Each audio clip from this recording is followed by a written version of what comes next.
Vou só fazer uma breve apresentação aqui antes do Paulo começar. Então, hoje a atividade de formação continuada é com o Paulo Evaristo, que em nome da equipe de formação continuada aqui do Campus de Bragança Paulista, agradecemos que este prontamente tem nosso convite, falando um pouquinho sobre os TICs, né, tecnologias de informação e comunicação. Hoje o Paulo é de educação à distância, o DED, né, da Pró-Reitoria de Ensino, e aí eu tinha solicitado do guia orientativo, né, o uso de TICs, mídias e linguagem no aplicativo, dado do Centro de Referência em Educação à Distância, lá da Pró-Reitoria também. E a ideia de hoje seria falar um pouquinho sobre o design educacional e fazer a apresentação também de uma apresentação breve sobre as ferramentas disponíveis aí no IFE para a AD. Então, obrigado, Paulo, mais uma vez por ter aceitado o convite. Fique à vontade aí se quiser começar a sua apresentação.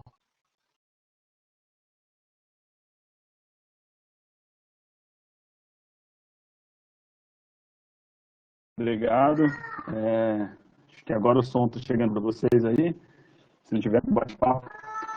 Bom, minha casa cheia, né? Da forma que a gente tem hoje. Bastante gente acompanhando. Vou adiantar, falar daqui comigo também. Eu estou em casa, então estou com a minha filha. Vocês vão provavelmente escutar ele também junto na apresentação, tá? Ele veio aqui me chamar agora há pouco para brincar.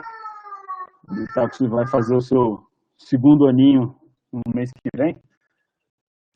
Então ele gosta de participar, ele vem toda vez que eu falo o teste aqui, ele vem falar também. O mundo Beatles está até tocando isso agora na televisão lá para ele. Galinha pintadinha, brinhas, tem bastante repertório, tá grande para acompanhar. É legal, o primeiro ponto, o Dilson comentou sobre o guia. Então, ele quando falou dessa tem fazer, e aí hoje é um bate-papo mesmo, até para a gente ir com vocês, possibilidades, o interesse de informações que a gente possa fazer junto. O Instituto Federal publicou esse guia que acaba marcando os 10 anos de oferta de educação à distância no Instituto Federal de São Paulo. Então, ele foi lançado no ano passado. E a gente tem alguns capítulos, né, que não um extenso material das formações que a gente já utilizava.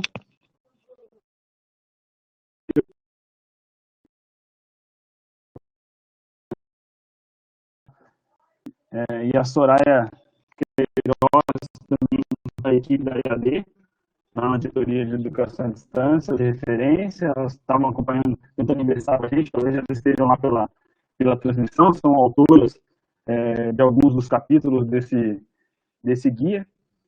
E aí a gente não conseguiu. A Soraya mandou mensagem aqui no bate-papo.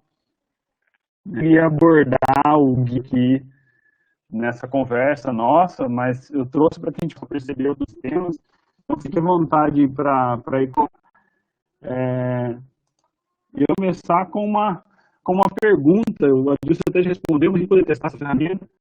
Vou pedir desculpa para quem está pelo YouTube, que daí não vai responder essa mas quem puder responder, responde aí para mim pela enquete da ferramenta, se você já sabia que existia esse guia orientativo, que estava disponível para download, para ter uma ideia de quem já sabia da existência desse guia, ou quem está descobrindo agora que tem esse material, o pessoal está participando ali, que também usar os recursos da ferramenta da conferência web, e eu tenho uma ideia do público que está nos acompanhando. Eu separei duas perguntas para a gente ter uma ideia, que é essa, se vocês já sabiam da existência. Sendo, então, para quem está, vai aparecer as perguntas aí, né, com opções alternativas de resposta, né? Alternativa sim, alternativa não. bem dividido aí por quem já deu, se conhecia ou não. Aqui, quem está acompanhando ali.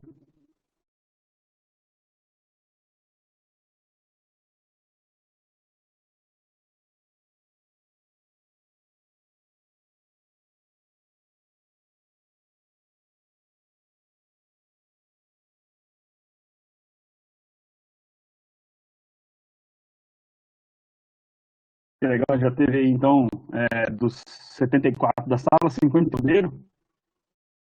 Deu um empate ali. 29 já conheciam, né, sabiam da existência, e 29 não. Tem uma segunda pergunta.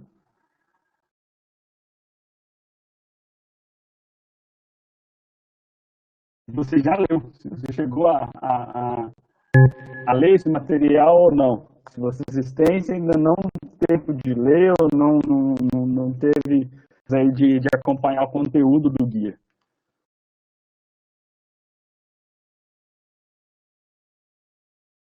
Fique à vontade ali que eu não estou publicando. Quem, né? É só ir e usar também o recurso. É uma forma também da gente perceber aí a participação dentro da sala. É um recurso interessante para usar aí nas apresentações.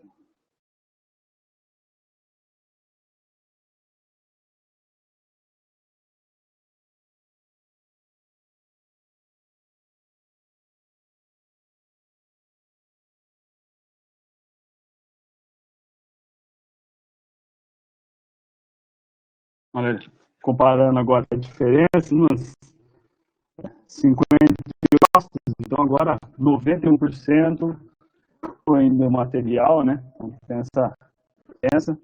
E a gente começa a perceber, né, o recurso, por exemplo, aqui, até mesmo na sala agora, a gente já viu, por exemplo, uma diferença de uso da ferramenta, né? A gente está com 75 pessoas e a gente conseguiu que 58 participassem. Então, pode ser que os outros ou não estão conseguindo acompanhar agora, pode ser que o som não tá conseguindo ouvir perfeitamente, ou não está não estava nesse momento na tela, né, ou não viu as alternativas de onde responder.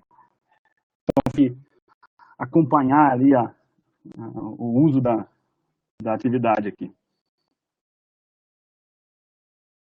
O segundo capítulo a gente trata ali, depois de assunto da presença, da distância, né, é o capítulo de design educacional.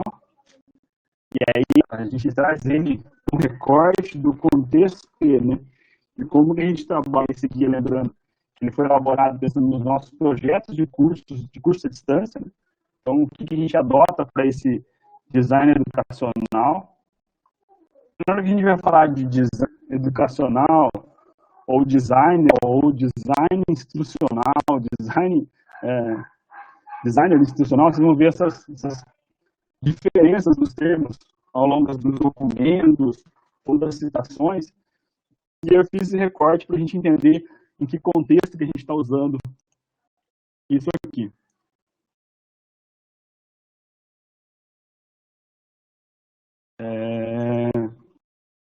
A questão do designer educacional, né, é mais recente da escrita isso no país, né, a classificação brasileira de ocupações foi registrada em 2009. E aqui tem essa questão do instrucional, né, às vezes o pessoal vem do norte-americano, o pessoal não dá muito, né, uma das versões é essa, não toca usar muito essa questão da instrução, né, e a gente adota o educacional por entender que é uma análise do desenvolvimento da formação humana integral, como a gente trabalha dentro da instituição. Então, a gente fala do designer como um designer educacional, mas que essa origem, né, vem do instructional design, e o design, acho que conversar também, não a tradução como desenho, entender ele como desenvolvimento de um projeto. E aí é um começo para a gente pensar nisso. Então, que esse DI, né, esse design instrucional, vai acompanhar todos de um projeto educacional online. E essas comparações eu trouxe para que a gente perceba as citações, em alguns lugares fala DI, e aqui a gente falou DE, né, de design educacional, tem esse recorte e uma profundidade maior está lá no nosso guia também, que vocês podem ver essas explicações orientativo. Aqui é um pouco da atividade apresentada pela Andrea Filatro, sobre o que é, então, essa ação do DI, que é essa ação intencional, sistemática de ensino, que envolve planejamento, desenvolvimento, utilização de métodos, técnicas, atividades, materiais, eventos e produtos educacionais em situações didáticas específicas, a fim de facilitar a aprendizagem humana a partir dos princípios de aprendizagem e instrução conhecidos. Então, essa é uma definição, né, que a gente pode trazer para o designer educacional, os contextos aqui dessa nossa fala. E dentro do IF, do registro de documentação também, a gente percebe a atuação desse design institucional em dimensões. Então, a gente trouxe aí, lá no guia também trata disso, né, da conceitual, estratégica, para ver a situação do IFSP, do que a gente pensa nessas três dimensões. Então, essa dimensão macro, meso e micro, né? Se a gente está pensando numa dimensão macro, que esse DI vai atuar, ele vai atuar desde, por exemplo, da elaboração de um projeto político-pedagógico. Se a gente olhar, por exemplo, dentro da nossa instituição, quando a gente vai no nosso plano desenvolvimental, a gente tem lá um capítulo do PPI, e lá dentro tem a concepção de IAD. Então, o DI é, por exemplo, essa construção dessa visão macro. Vai nessa segunda de trabalhar com os programas ou os projetos que a gente está pensando, os programas que a gente vai atuar. Atua na validação de um material produzido, no processo de produção. Então, essa amplitude de algo que atua como design educacional. Essa etapa agora da análise, a Cris sempre ressalta, dentro desse modo, vou fazer uma inteira só sobre ela, mas traz para a gente um cuidado que a gente tem quando vai para um curso, você tem que fazer as comissões de proposta de curso, criar as nossas audiências públicas, perceber as temáticas, os eixos dos campos. Esse mesmo cuidado a gente vai avançar para uma proposição de um projeto de curso. E aí tem que ter esses levantamentos de dados, a gente até chegar como o Adilson comentava na necessidade da gente pensar em ferramentas, um recurso que a gente tem alguns checklists que a gente pode usar nesse período para levantar informações do nosso projeto, sobre o que a gente vê dentro da instituição. Então tem ali algumas perguntas que a gente coloca no guia, que podem nos nortear para esse planejamento, né, nessa primeira fase da atuação de um DI, por exemplo, de um projeto de um curso online. Então, entender algumas premissas do que a gente vai seguir, premissas de acessibilidade que a gente tem que seguir, alguns cuidados que a gente vai nesse período, identificar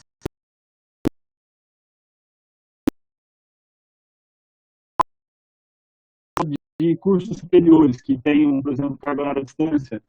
A gente tem que garantir as nossas evidências, né, no momento de reconhecimento de curso, tratórico de como que esse projeto fido. Então, uma dica do 3, né, mostre que isso está compartilhado, que todo mundo pode acessar e que isso foi construído colaborativamente, né, com toda a equipe do MDE ou da SEIC, no caso dos cursos. Então, tem essas etapas que a gente pode avançar, e aí esse também seria um outro, para aprofundar numa outra sessão para tratar sobre isso. Depois a gente tem etapas, né, dessa atuação do designer de planejamento e desenvolvimento, a escolha dos modelos de design educacional para o curso. Eu vou citar alguns que tem no nosso cliente. Elaboração, por exemplo, de atividade sobre plano de mídias, matriz de detalhamento, mapas de atividades, um plano de formação. Essa atividade que vocês estão fazendo agora, por exemplo, é uma identificação numa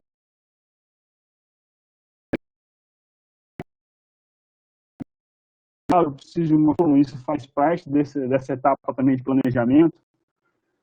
alguns aspectos você perceba que a gente tem aqui produzir curso educacional, ou a ação também de curadoria, que também é um outro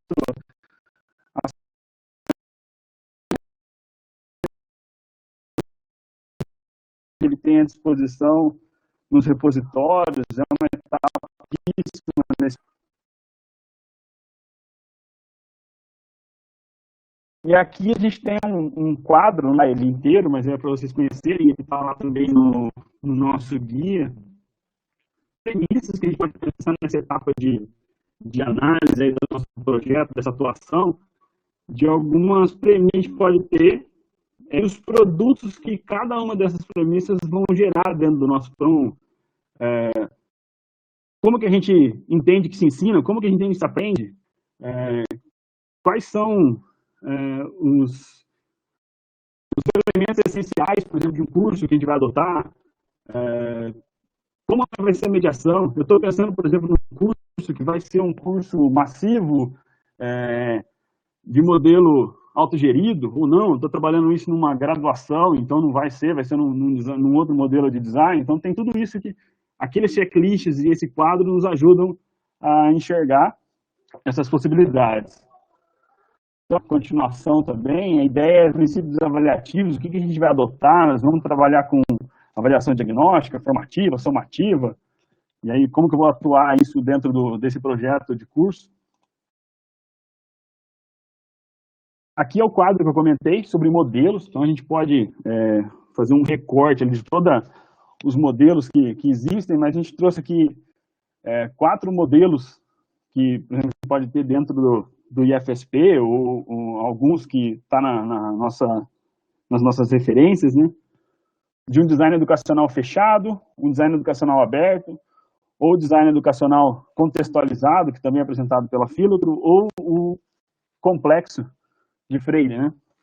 Então a gente tem aqui um comparativo para cada situação, aí, depois que você já respondeu algumas daquelas premissas, já atuou naquela proposta dos checklists, é pensar qual é o modelo de design que a gente vai adotar. Por exemplo, eu vou usar uma aprendizagem autogerida ou não, eu quero ter colaboração, se vai ser num design fechado, então eu tenho as etapas todas bem estanques, né, estão bem delimitadas da etapa da minha execução do projeto.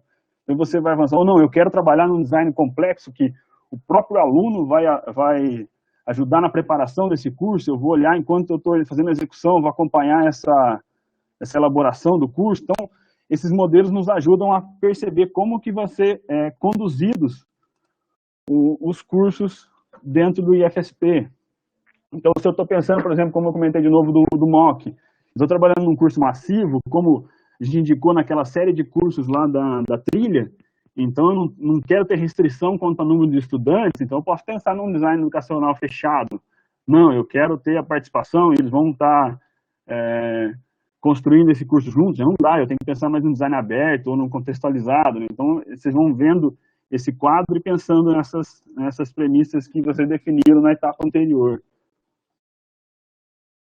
Aqui, por exemplo, essa questão do design educacional fechado, a gente estava até indicando para que ele usasse só nesse mesmo, por exemplo, nesse formato de curso massivo, né, nos MOOCs ou nos MOOCs, né, não usando, por exemplo, na graduação, né, a gente poderia ter algumas críticas quanto ao uso disso, né, desse modelo num curso técnico ou num curso superior, mas isso também são sugestões, né, que a gente vai construindo ao longo da vivência com os campos, com as propostas de cursos que vão surgindo dentro do IFSP. Aqui um outro assunto que acho que vale a gente citar, mas também não daria tempo da gente aprofundar agora, a visão de Kensky, né, para o uso de plano de mídias. Então, quando a gente vai descobrir, vou falar sobre ferramentas, mas antes da gente ir para pensar numa ferramenta, eu teria que pensar nesse planejamento antes, né? Então, contemplar aí quais são os recursos e mídias que são essenciais, que eu precisaria para esse curso, e aí, para esse público que eu estou pensando, qual é, por exemplo, o ambiente virtual que eu tenho, qual é a ferramenta como a gente está aqui de webconferência, se eu tenho ou não, e aí, a partir dali, criar um plano de mídias. Olha, eu vou trabalhar, então, num curso, por exemplo, no MOOC, que eu vou utilizar para cada tema de aula, vou ter tantos vídeos, vou ter um material de apoio, um material complementar em texto, então tudo isso vai ser delimitado nesse plano de mídias, que também é construído pela primeira etapa ali depois da primeira etapa da análise. E a gente percebe nessa construção do plano de mídia, né, essa necessidade, se eu vou trabalhar com curadoria ou se eu vou precisar produzir um material, eu já tenho isso pronto, eu tenho que produzir um material para essa equipe, eu vou pensar nessa etapa das formações para os servidores que vão compor a equipe. Aqui eu não sei, a Edmilson depois pode confirmar para mim, ou os colegas no bate-papo também, se a gente tem participação de técnicos administrativos também nessa sessão, ou se a gente está com a maioria de docentes, né? Eu não pude acompanhar, entrar com vocês mais cedo para conversar sobre isso, mas a gente sabe da importância de uma equipe multidisciplinar, de envolver todos os servidores do campus, de envolver os outros setores de sócio-pedagógico, de coordenadoria de tecnologia da informação, para perceber qual a disponibilidade que a gente tem para dentro do nosso curso. Aí vai depender, vai influenciar que modelo de design que a gente vai usar para construir esse plano de mídia, né? Qual é o cronograma, né? A gente tem que sempre lembrar no IF que às vezes a gente está preparando alguma coisa, mas se ela é para ontem, né? Isso vai impactar no nosso planejamento, se dá para fazer um cronograma ou não, se é um projeto futuro que o campus está imaginando fazer com o uso de tecnologias. E aí tem uma sugestão, uma forma de trabalhar com essa avaliação dessas mídias, né? Então, se você vai adotar uma mídia ou não, é interessante você pensar nesses pontos fracos e fortes disso. E aí tem uma abordagem, no Cascoime, né? Que você poderia utilizar nesse processo desse plano de mídias. E aí tem aqui, por exemplo, eu vou olhar o custo, né? Eu vou estar numa estrutura, vou demandar custos para a instituição ou não. Eu vou olhar a questão da acessibilidade, eu estou pensando, por exemplo, do público que eu vou receber, se eu tenho um aluno surdo, cego, como é que eu vou acessibilizar esse material ou essa mídia, né? Quem ela atende. Se ela atende, por exemplo, a adequação política, né? Se ela está coerente com as políticas do nosso plano de desenvolvimento institucional, se tem empatia, né? Se entra na simpatia com a própria instituição.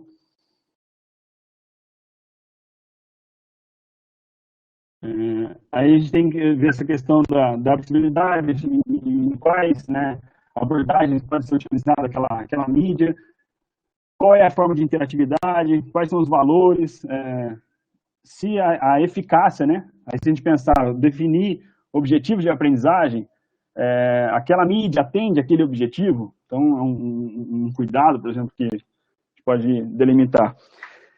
E aí, passando essa etapa de pensar nas mídias, a gente pode entrar no assunto das recursos educacionais. O que são esses recursos educacionais? A gente vai falar disso, eu acho que vale a gente fazer uma separação aqui. A gente já ouviu falar de recurso educacional aberto e de objetos de aprendizagem. Vocês vão ver um pouco disso nos materiais também, né? Então, a gente vai trabalhar, por exemplo, alguns princípios dos objetos de aprendizagem. E ele tem algumas regras, né, para ele atender, vamos dizer assim, alguns para ele ser considerado uma objetagem. Então, tem uma metáfora do Lego, né?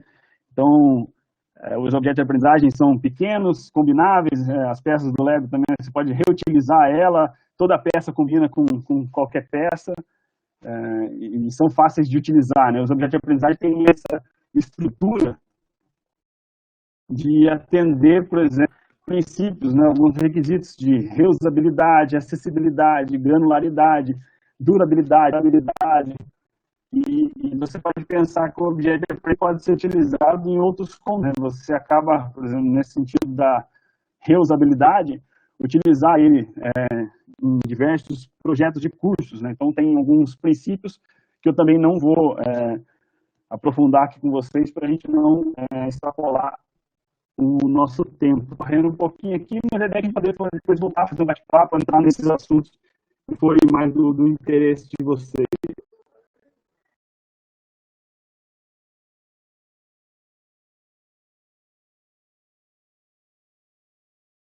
Que vale dar um exemplo aqui. Eu vou trabalhar essa questão da granularidade, né? Eu tenho uma videoaula. Essa videoaula, por exemplo, da filosofia de 40 minutos, ela pode ser um recurso educacional. Ela vai estar trabalhando com vários filósofos dentro desse material. Só que se eu, por exemplo, estou querendo procurar uma obra de Rousseau, uma videoaula de 40 minutos e falando, talvez não seja tão granular como eu poderia ter criado, por exemplo, várias videoaulas, cada uma para um filósofo, e aí eu reutilizava aquele contexto do Rousseau para outros espaços de aprendizagem, para outros cursos, né? Uma videoaula com vários temas, eu teria que ficar indicando para o aluno, olha, assista só esse trecho aqui, a partir do minuto tal tem um assunto lá. Ou, por exemplo, aqui no nosso caso, a nossa gravação no YouTube. Eu já falei aqui no começo do nosso guia, já falei de design educacional, falei de recurso educacional, de objetos de aprendizagem. É o que a gente vai tratar esses temas granular e abordar cada um separadamente. Aí, quando alguém tiver curiosidade de o que é a definição de objeto de aprendizagem, vai procurar só aquele trecho. Então, são alguns, por exemplo, quando vai pensar na produção de um objeto de aprendizagem ou na curadoria, que são elementos que a gente pode tratar dentro dele, por exemplo, nesse aspecto aqui da granularidade. Um outro exemplo aqui da grade. Você deve ter visto muito material, você deve ter jogos ou atividades que usam a nossa tecnologia do Flash. Ela já não funciona mais nos celulares. 2020 é o último desenvolvimento no navegador. Então, todo o material que está em Flash, a partir do ano que vem, não vai mais funcionar para o pessoal que está com as últimas versões de navegadores, com os computadores. Então, por exemplo, ele vai afetar essa durabilidade do material. A gente tem, por exemplo, aqui dentro do IFSP, muito material do Idioma Sem Fronteiras que os exercícios estão em Flash. Então, eles precisam ser feitos novamente, né, reescritos em outra linguagem, para que não tenha mais esse problema. A gente está adotando o HTML5, então, assim, são pontos que a gente vai olhar na hora de construir um objeto ou de fazer a curadoria, que são observáveis nesse estudo. E aqui uma representação, né, dessa questão que eu estava comentando, da granularidade.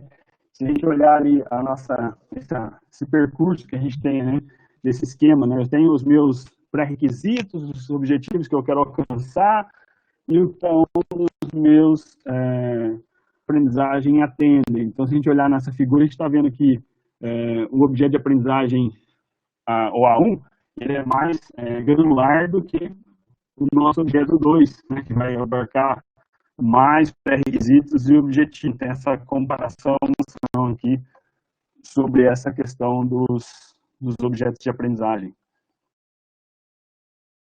E a gente entra daí nessa comentava da curadoria e produção de recursos educacionais. Para a curadoria, um dos instrumentos que a gente pode utilizar para trabalhar em equipe, né, se a gente pensando num projeto com vários profissionais dessa equipe disciplinar, olha, eu vi aqui um objeto de aprendizagem que eu acho que vai atender a nossa proposta de curso, eu quero reutilizá-lo. Você pode, por exemplo, usar esse instrumento, o LORI, né, que é um instrumento de revisão de objetos de aprendizagem. Ele elenca ali 8 critérios. Você usa uma escala Likert para avaliar. Então, a ideia é que todos da equipe, né, possam olhar para aquele objeto e responder perguntas, né, nessa escala sobre a qualidade daquele conteúdo, se ele se alinha com o objetivo de aprendizagem definido, qual é o feedback, motivação, design de apresentação, usabilidade, acessibilidade e conformidade com padrões, né? Então, nesses padrões, a gente pode pensar padrões de objeto de aprendizagem, por exemplo, como IMS, ou SCORM, ou pensar em N, né? Aí a gente pode, na hora de estar fazendo isso dentro da instituição, pensar a definição, o detalhamento de cada um desses critérios. Então, você pode, por exemplo, através desse instrumento, fazer uma base de dados de avaliação de todo o corpo docente e técnico sobre aquele objeto de aprendizagem e fazer essa avaliação. Então, um dos recursos, né, aqui está só um recorte de uma das ações que podem estar vinculadas ao processo de curadoria de recursos educacionais dentro do IFSP. Esse é um outro tema também, fechou uma trilha nas trilhas do Padlet, falando sobre materiais, sobre curadoria. Acho que vale um tempo também de dedicação para esse tema, né, de curadoria.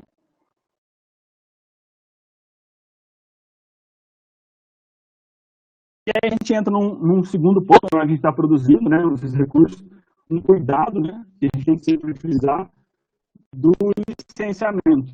O material está na que ele está livre para uso. Então, a gente tem que sempre olhar essa questão dos direitos, né, dos direitos autorais. A gente tem uma lei no país, né, tratando sobre isso, sobre os direitos autorais e patrimoniais das obras. E existe, por exemplo, o licenciamento de domínio público, o Creative Commons, que delimitar como que você vai utilizar esse material. E aí vocês vão ver muito desses ícones gráficos da direita, a gente vendo aqui dos objetos com maior liberdade, né, de compartilhamento, remixagem, as derivações, as mais restritos, né, dos direitos reservados. Então, vocês vão ver aqui que para cada uma dessas atribuições a gente tem sigla ou um link que vai mostrar isso. Então, se eu tenho, por exemplo, um instrumento aqui em cima, se eu colocar essa indicação dessa primeira imagem aqui no topo do slide, a gente vai interpretar licenciado sobre essa licença, mas ele exige, por exemplo, que a gente cite a autoria, que o material não seja usado para uso comercial, e ele, quando for adaptado, ele também tem que ser distribuído pela mesma licença, né? Então, ele permite, por exemplo, que você faça uma adaptação, mas ele também tem que estar liberado pela mesma licença. Você pode, por exemplo, pensar numa outra proposta que você, mais no final do eu não quero que ninguém faça dado do material, ele vai poder só compartilhar, então você indica que você não quer derivações. Então isso aqui acho que é uma questão cultural também, da gente poder adotar os nossos materiais dentro da instituição. Tudo que a gente faz dentro da direção à distância, a gente tem marcado isso, inclusive a Procuradoria deu um retorno para a gente sobre um termo de cessão de direitos sobre os materiais, então a gente já deixou isso organizado para, por exemplo, alguém que produz um material sobre mecânica dos fluidos, por exemplo. Criei um material, isso vai ficar sobre esse licenciamento, um professor em outro campus pode procurar aquele material no repositório, no contexto dele. Então, com os cuidados ali de licenciamento, que não é muito falado, às vezes a gente está no presencial, está acostumado já a fazer isso, de preparar material, de indicar, mas às vezes escapa esse cuidado que a gente tem que ter quanto ao licenciamento desse material.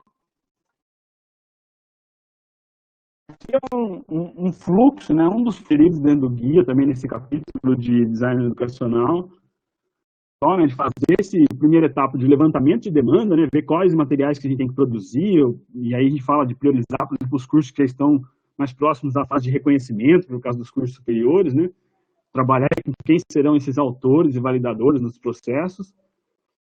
Depois a gente vai ter que entrar nessa etapa da formação, como a gente está fazendo aqui, de fazer esses diálogos, esses bate-papos e fazer um cronograma de formação do pessoal, até chegar nessa etapa de planejamento, que vai envolver a produção ou a curadoria, né?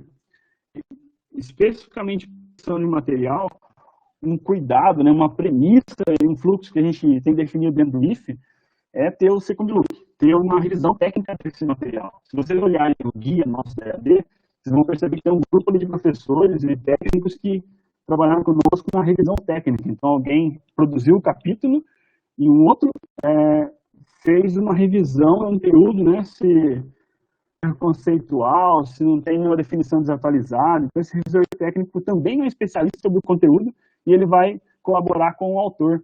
Isso ajuda também num processo que às vezes o pessoal acaba tendo resistência, né, de trabalhar no material, na produção do material, fica com receio, por exemplo, de gravar um vídeo, de escrever alguma coisa, mas será que eu vou colocar isso direto, por exemplo, vou colocar isso ao vivo na internet? Será que eu estou falando alguma coisa errada ou desatualizada? Se você trabalha já nesse fluxo de colocar um revisor técnico, um colega seu, que também é da área, que pode olhar esse material para você primeiro e te ajudar a revisar ele, você te dá uma garantia, né, desse processo. Então, a gente tem trabalhado assim, dentro do IFSP, de ter um autor, ele vai elaborar esse conteúdo, ter a revisão técnica de um outro colega da mesma área. Isso passaria ainda por uma fase de design educacional nessa equipe, que vai olhar se aquele material produzido atende aos objetivos e às premissas que vocês definiram antes na concepção do projeto. Então, é um fluxo, um resumo daqueles fluxos que a gente tem, que apresenta esses cuidados que a gente pode ter na produção dentro do IFSP. Vou deixar também uma oportunidade para vocês usarem uma ferramenta, como a gente comentou. O IFSP agora tem umas recomendações mínimas para os ambientes Moodle dos campi, né? E esse endereço que está aí no slide, vocês podem acessar. Ele é um ambiente que restaura, ele apaga a qualquer tempo, então serve para vocês fazerem testes, né? A gente vai ali validando sempre um plugin novo, algum recurso que o pessoal pede para a gente testar, um diferente. Vocês podem usar ele à vontade, só que é um ambiente que ele apaga. Então, assim, todo dia de manhã ele é restaurado, ele volta para um modelo padrão, ou às vezes até durante o dia, se a gente estiver fazendo algum trabalho, ele apaga e subscreve o que estava feito lá dentro. Vocês podem usar, por exemplo, ele está sempre com a última versão do Moodle disponível, e ele já tem integração com a conferência web, que é um recurso, por exemplo, como a gente está usando aqui. As conferências web que estão dentro do Moodle não ficam no limite de sessões de salas da própria instituição, é um limite exclusivo para quem está usando isso integrado ao Moodle. Então, é um recurso que vocês podem, né, sabendo que é um público, por exemplo, que tem essa capacidade de usar a ferramenta da conferência web, vocês podem trabalhar isso dentro da sala, dentro do Moodle, como uma atividade do próprio ambiente. Então, você cria lá uma atividade, que é uma atividade de conferência web, e o aluno, da forma como ele está cadastrado no ambiente, ele vem para cá, para essa sala, com a lista de usuários, com o nome dele completo. Você pode trabalhar com ele aqui, dividir ele em salas de apoio ou em salas privadas e fazer essas reuniões. Esse espaço, então, tem uma possibilidade para que vocês possam experimentar esse ambiente e conhecer, por exemplo, um modelo do que a gente tem de capacidade, né? De plugins, de integração do ambiente. E aí, nesses mesmos ambientes, a gente também está trabalhando com a questão da integração dos nossos diários de classe do SWAP. Então, essa plataforma, vocês vão perceber que vocês podem logar com a conta do SWAP nela, vocês conseguem fazer um login usando o usuário e a senha, tanto o professor como o administrativo como o aluno, os 3 segmentos conseguem acessar. E ele também tem a responsabilidade, então, todos os ITIs, de pegar os diários de classe. Então, você tem um diário de classe no SWAP com os professores e os alunos, esse diário é criado no Moodle como um curso, já vinculando professor e aluno dentro dele. Então, você não precisa ficar pedindo, por exemplo, para a sua CTI incluir um aluno ou para dar um acesso para aquele aluno. Se ele está no seu diário de classe, ele já aparece dentro do seu ambiente.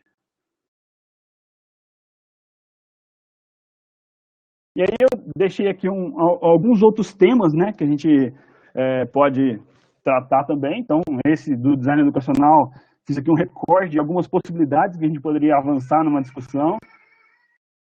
Também tem capítulos lá sobre a construção do texto, então que linguagem que vai utilizar, características de oralidade que você tem que colocar dentro dos materiais, não é a mesma escrita que você faz para um texto do TCC, né, das nossas dissertações e artigos científicos, ele tem uma construção diferente para fazer esse material, então tem algumas recomendações lá no nosso guia, que também poderíamos fazer isso aqui.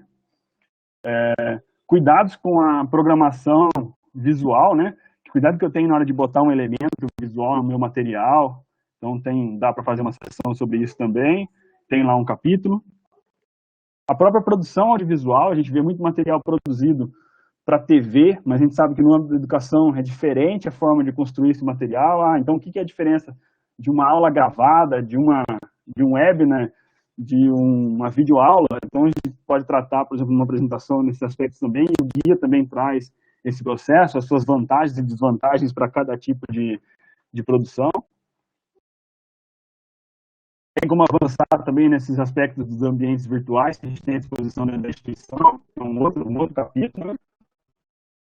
E aqui, para finalizar, um pouco dos referências que estão nesses slides. Então, Filatro, Freire, Gomes,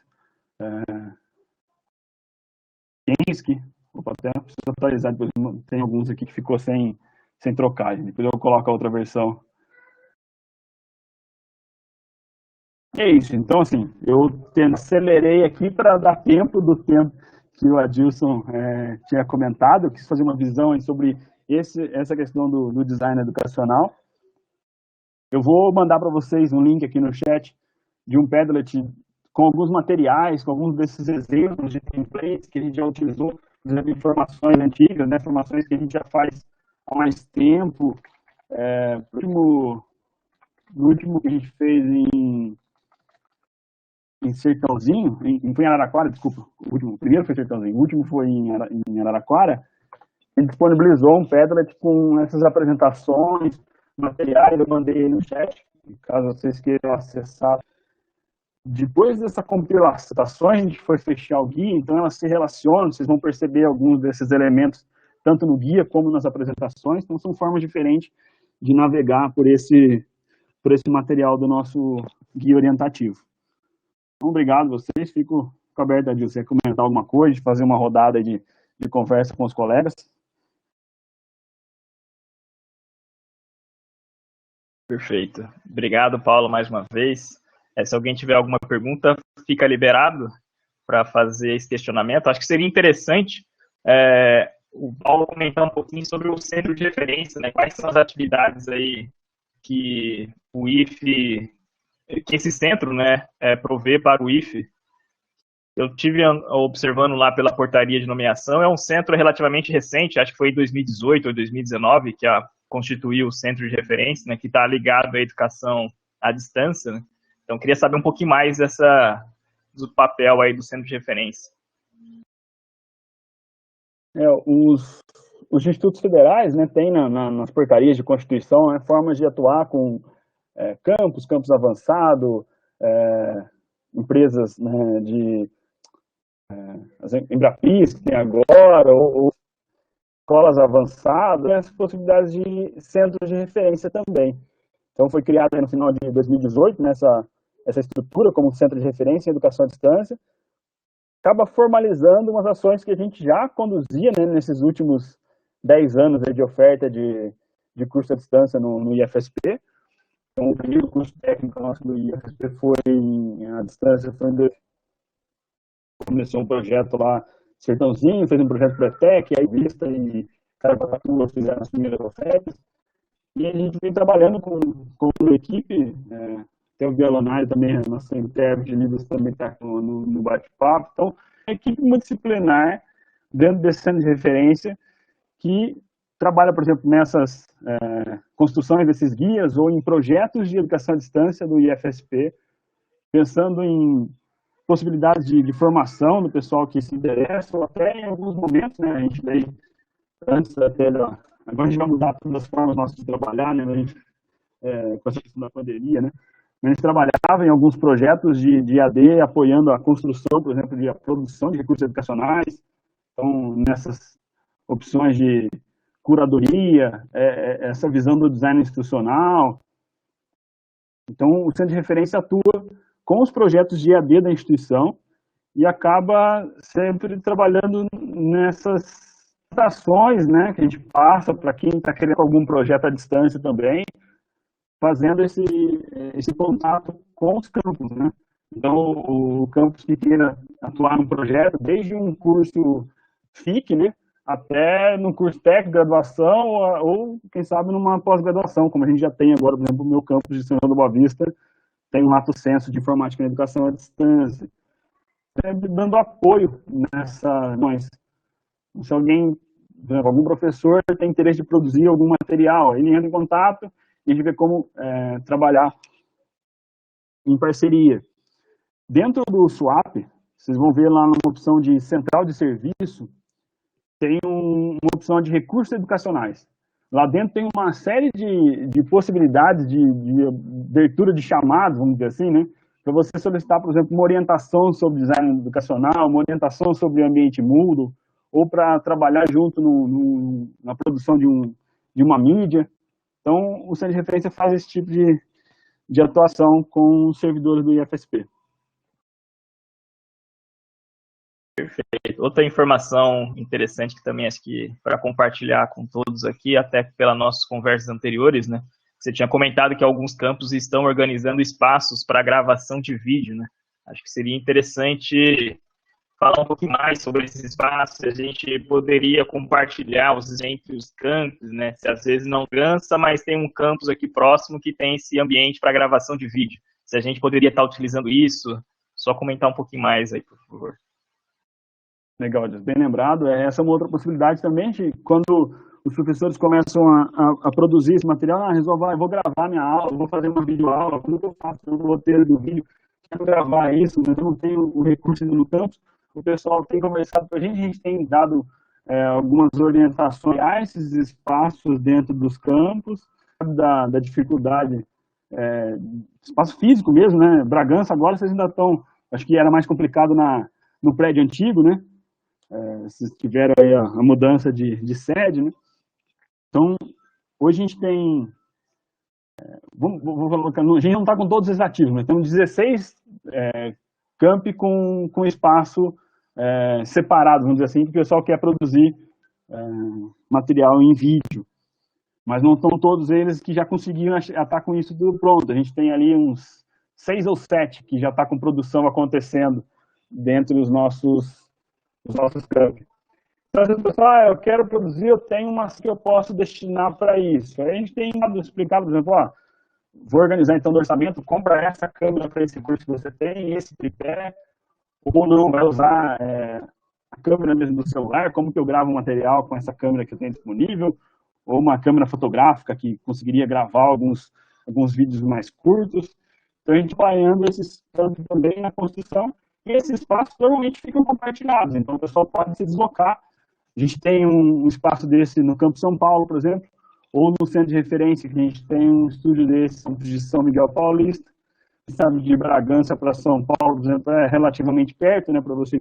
Então teria como a gente trabalhar isso junto. Aí é o mesmo caminho que o vendedor abre o chamado lá na central de serviço, a gente pode trabalhar de fazer esse projeto junto, gravação em um desses estão montados. E acho que se vocês conseguirem montar um espaço dentro do próprio campo, vocês ajudam nesse sentido de não ter o problema do deslocamento.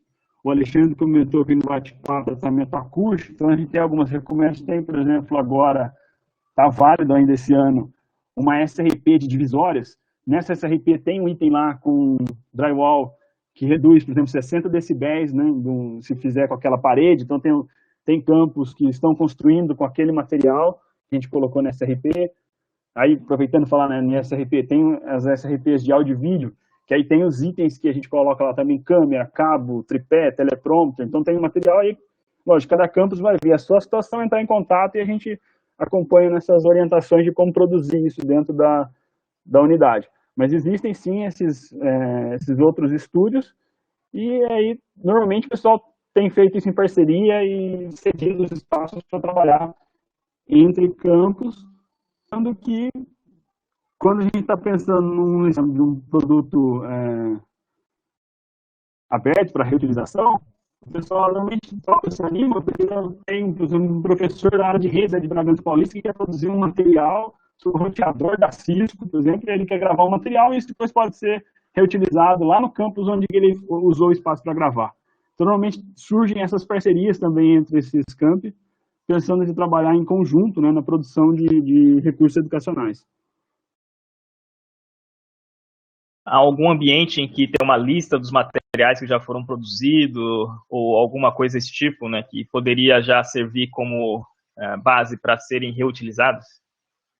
O que a gente recomenda, vamos dizer, o que a gente adotou, inclusive respondeu isso para a auditoria, né, é o ProEdu. Então, o ProEdu é um repositório da rede federal, que tem materiais das formações técnicas, e também tem o EduCaps, por exemplo, que é um repositório que foi gerado pela UAB, né, Universidade Aberta do Brasil. Então, esse ProEdu seria o destino, por exemplo, dos materiais que a gente produz.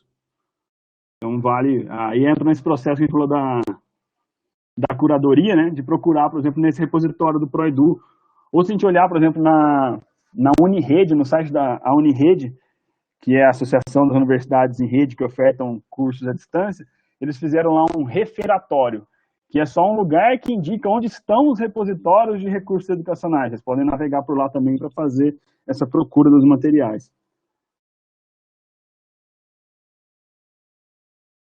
A Soraya mandou ali o bate-papo, o link para vocês. Eu vi que também a Celi Graça também é da equipe, está aqui acompanhando a gente também. Então tem outros colegas aí da equipe do Centro de Referência que está aqui. Se quiser mandar um oi no bate-papo, a gente já avisa todo mundo aí do Campo Bragança, quem é da equipe que está acompanhando aqui.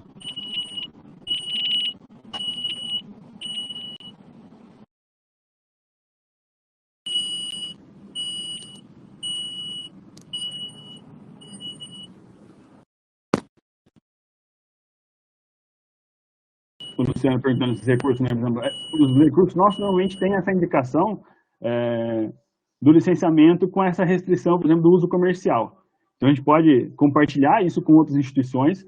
Esse guia nosso, por exemplo, vem sendo divulgado por outras instituições da rede, então IFES, IFRN, IFSU de Minas. A gente sempre pede para divulgar, por exemplo, com esse link que eu coloquei no slide, né, do r.ead, com /EAD guia. Nesse link vai estar sempre a última versão do guia e a gente acompanhar o uso desse material. A gente consegue rastrear de onde está vindo o uso desse material. A gente percebe, por exemplo, que o IFRN colocou isso, inclusive, no Moodle deles lá, então a gente vê bastante download desse material por lá, ou a turma do Sul de Minas também. Então, a gente divulga esses materiais por ali.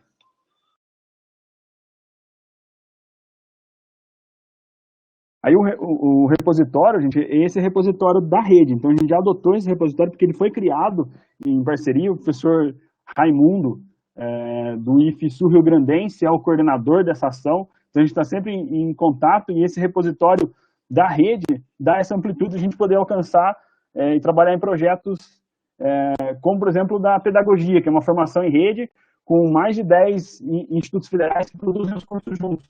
Então, o destino é sempre o ProEdu, porque daí você consegue passar o material do contexto do IFSP para outros IFES e também receber o material deles para a gente. Então, por isso que a gente não fez um repositório específico daqui, mas a gente adotou o uso de um repositório da rede. Tem uma discussão no IFSP para um repositório, mas para teses, né? O pessoal de algumas coisas que não estão entrando, por exemplo, no Pérgamo, né? Tem um trabalho, se não me engano, na TI, sobre um repositório de documentos institucionais, não de recursos educacionais. De recursos a gente tem usado mais o ProEdu mesmo, ou quando é, por exemplo, o AB, aí fica no EduCaps.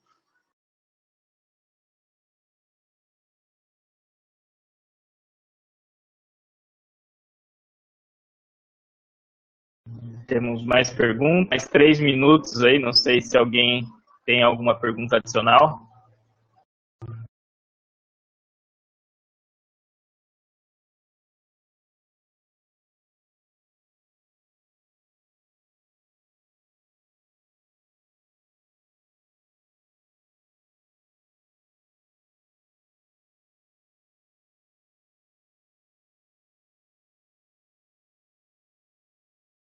Bom, se não temos mais perguntas, então acho que podemos finalizar por aqui. Agradecer novamente aí a toda a equipe do Paulo aí que está presente aí pela participação na videoconferência aqui.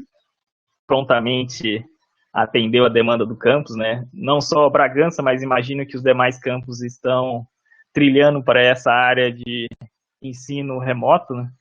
E acho que bem proveitoso a sua São Paulo, que, embora o conteúdo é bem extenso, né, eu tinha uma primeira visão, até o primeiro contato que a gente teve, né, estava lá só para totalmente perdido na ideia de como elaborar um material, eu particularmente, né, então para mim era muito mais imediato, então tem uma demanda, vai lá, monta um vídeo, já joga no YouTube e pronto, mas dá para ver que o processo é muito mais profundo e complexo, né, para elaborar esses materiais, principalmente cursos, né, digitais.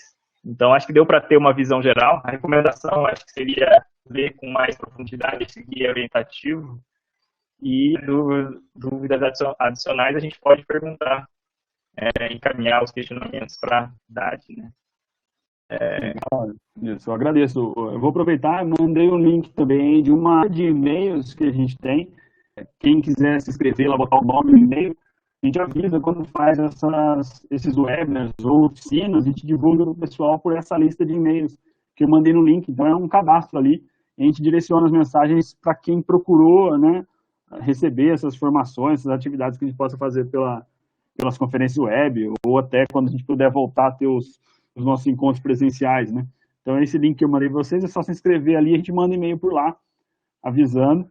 E aí, foi nessa ideia hoje mesmo de dar uma visão de possibilidades. A gente pode depois, conforme a demanda de vocês pensar, né, a gente também vai oferecer por essa lista, né, de quem se inscreveu ali, avisar de quando a gente estiver tratando pontualmente sobre esses temas que a gente falou aqui, correndo, né, para cumprir o nosso horário. Então, obrigado mesmo. Eu que agradeço da atenção de vocês por nesse tempo, nessa fala que a gente à disposição aqui. Então, obrigado a todos. Tenham todos aí uma boa noite. Até a próxima, então. Tchau, tchau, pessoal.